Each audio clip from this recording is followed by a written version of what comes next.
Assassin's Creed Shadows is out, and we're going to talk about what the launch means.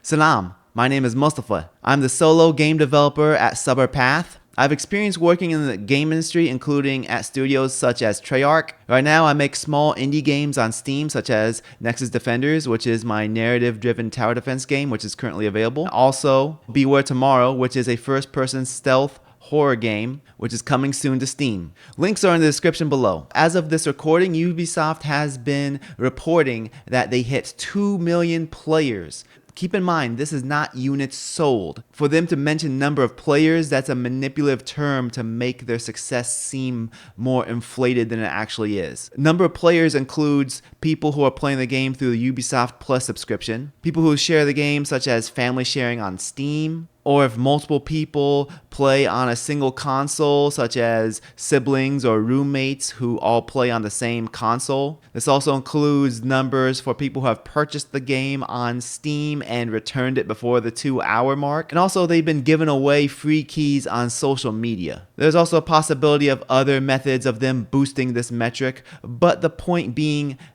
2 million players is not the same as 2 million units sold. Also, the number of players is an irrelevant selling point for a single player game. For a multiplayer game, it makes sense. For example, when you say Marvel Rivals hit 10 million players, the number of players is the content for the game.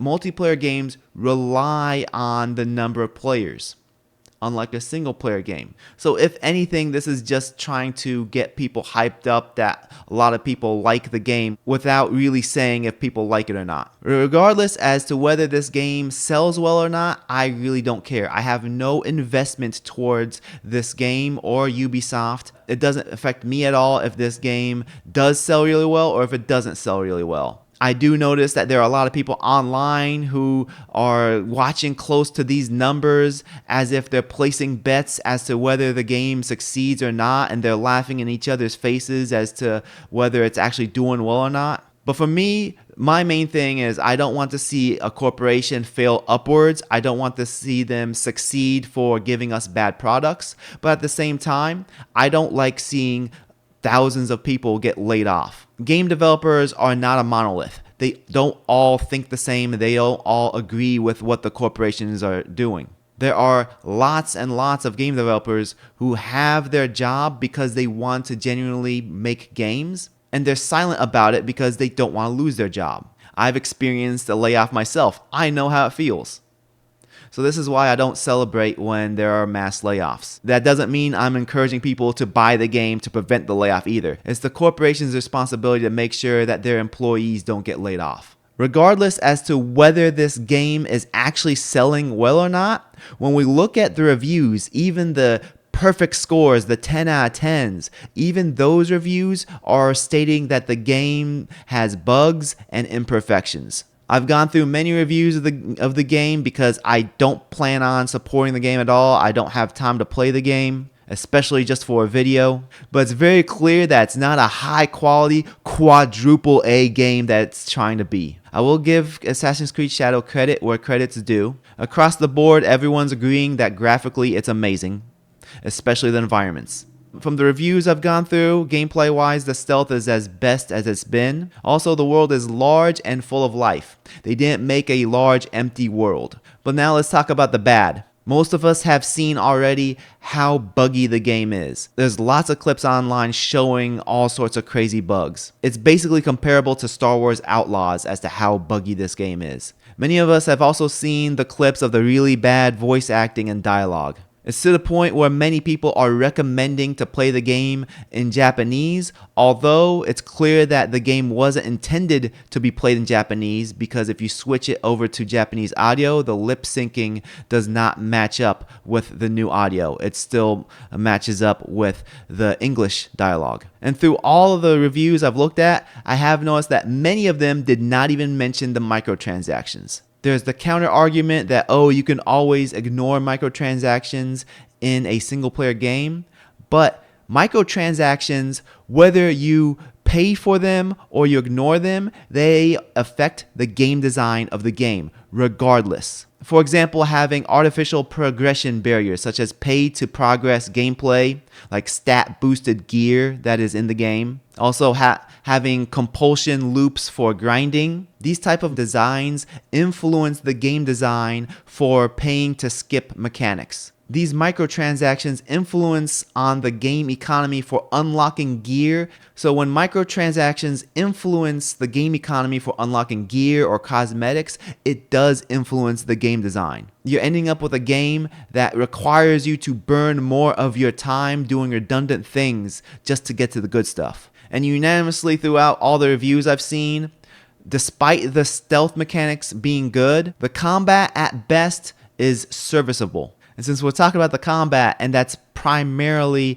a game mechanic for Yasuke, let's start talking about Yasuke. There are some very vocal people online who are wanting the game to succeed because of his inclusion in the game, and there's also people who are turned off by the game because of his inclusion in the game. Before I go deeper into the topic of Yasuke, I just want to state that personally, I don't care if a game has a black samurai or not, if the game took place in a vacuum. In reality, we don't live in a vacuum. We live in a world where ESG exists. For those who aren't aware of what ESG is, to quickly explain what it is, ESG, or Environmental Social Governance, it is a funding for covering their diversity and inclusion checklist. Studios, companies, and corporations that get funded by ESG, those games focus more on the checklist than making a good game. Gamers are trained towards pattern recognition. And when there's a pattern of these games that cover all these items on the checklist and they all end up being bad games,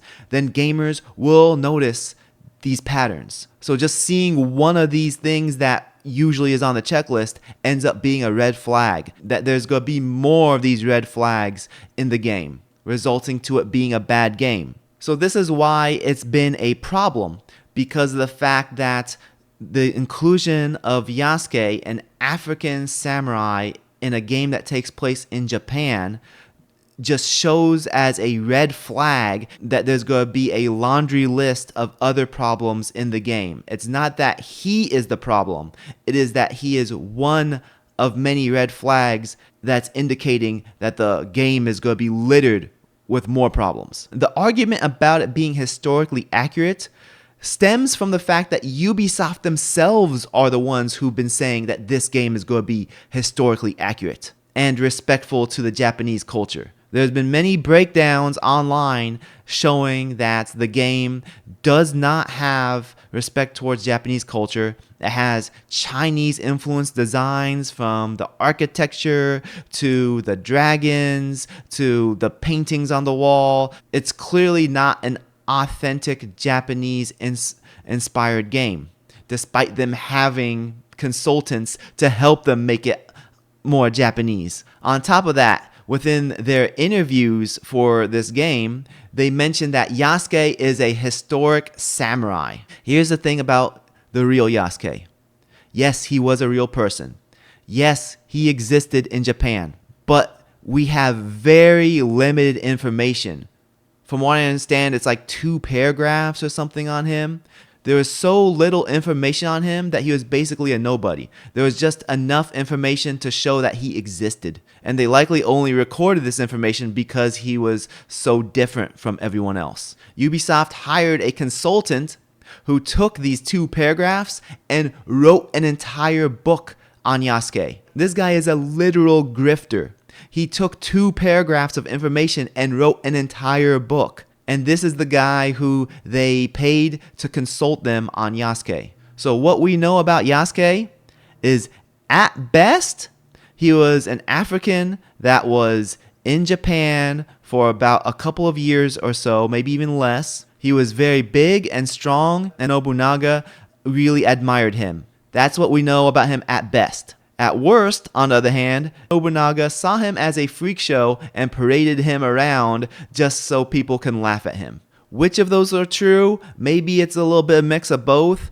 I don't know. Guys like to poke fun of their friends, so there is a possibility that it is a mix of both. But we don't know because there's so little information on him. The thing is, when it's pointed out that there's no evidence that he was a real samurai because Ubisoft is stating he was a historic samurai, the counter people say is, oh, Assassin's Creed is fictional. It's about science fiction. There's alien technology. You fight the Pope in one of the games in a fist fight while he's using an alien weapon. The game is about the Illuminati. And yes, that is true. But the thing is, it doesn't change the fact that Ubisoft has been saying he is a historic figure. He is a historic samurai. This is their words. And they're trying to use this as an excuse to use him as a main character, even though the real reason that they are using him is for ESG. There are online rumors that Ubisoft insiders have stated that Yasuke was added to the game after the 2020 BLM riots for George Floyd, but those are only rumors and we can't confirm or deny that. As for Yasuke being in the game, I've seen lots of reviewers say that he is the least favorite part of the game because he is not an assassin. He can't climb walls, he can't do parkour, he can't swim. He is only combat driven. And as I mentioned earlier, the combat seems to be serviceable at best. It doesn't seem to be a highlight of the game. As for his role in the story, it is clear that he is secondary to the female character, Naue. His story does not take as big of a part as Naue's part of the story. He has no real character arc. He's the same from in the beginning of the game as he is at the end of the game. He doesn't have any character growth. And this makes him a literal token character. I've mentioned this on the channel before, that token characters only exist to check off items on a checklist. They have no personality. They have no character growth or arc. They only exist for representing a specific demographic or demographics. He was either added in as an afterthought to the game, or his role was reduced sometime last year after the negative feedback was very apparent that people were not happy with him being in the game. My guess is more the former rather than the latter. If he was an integral part of the story, for them to remove big sections of the game would be a lot of work. In addition to all this, they also made Yasuke an emasculated man. With all the romance options that Yasuke has in the game, every single one of them have to tell Yasuke how he is worthy. He has self-doubt of himself, and they all have to tell him, no, you're fine. This is a pattern within all of media. Not only are men more emasculated now in media, but black men specifically are definitely much more likely to be emasculated than any other male characters. Anthony Mackie was on a podcast recently and he was talking about how masculinity is dead in media. There's a constant push to emasculate men in media. They want men to be less driven, less aggressive, weaker, softer. And it has been working. This is why men need masculine role models. In my other videos, when I mention masculinity and femininity in characters, there's always a handful of people who want to pretend that they don't know what I'm talking about when I mention masculinity and femininity. Masculinity refers to traits that are more associated with manhood. These traits separate men from boys. They separate male roles from female roles. Men are protectors, providers, and leaders. So traits that associate with those, such as physical strength for protection, or aggressiveness and decisiveness for leadership, those are more masculine traits. Also, masculine traits are not exclusive to men. Feminine traits are not exclusive to women. I'm not saying that. Don't try to argue about that in the comments with me, because that's not even what I'm saying. Boys need to learn off the examples of men so that they can enter manhood. This isn't a societal construct or something I'm making up. This is proven through stats. 70% of juveniles in state-operated institutions come from single-parent homes. 72% of adolescent murderers and 70% of long-term prison inmates come from fatherless homes. 85% of children who show behavioral disorders come from fatherless homes. A child who is raised without a father is more likely to screw up. If all male characters are emasculated, they can't lead, they're indecisive, they're soft, and require external approval from everyone else, then don't be surprised when men can't lead when times become tough. Let me know in the comments if you want me to talk more about masculinity in media and in character development in future videos. Anyways, Assassin's Creed Shadows, it cost hundreds of millions of dollars to develop. It should be a groundbreaking experience. It should be an amazing experience, especially for the price tag that they're asking for. At best, people are saying it's just another Assassin's Creed game. Not even the best Assassin's Creed game, it's just another one. There are so many games coming out within the past year that are on a much smaller budget that people are so happy to play and happy to support, such as Astro Bot,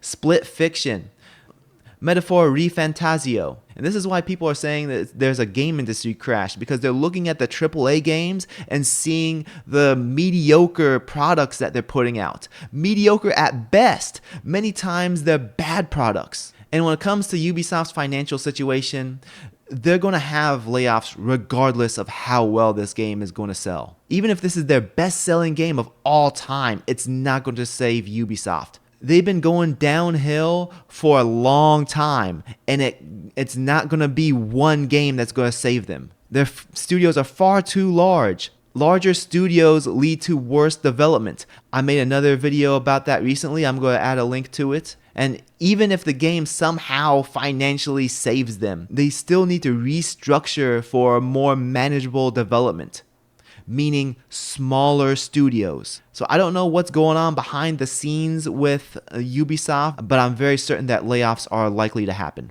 Be sure to like and subscribe. YouTube thinks that you'll enjoy this other video that you see on the screen right now. Thank you, take care, salam.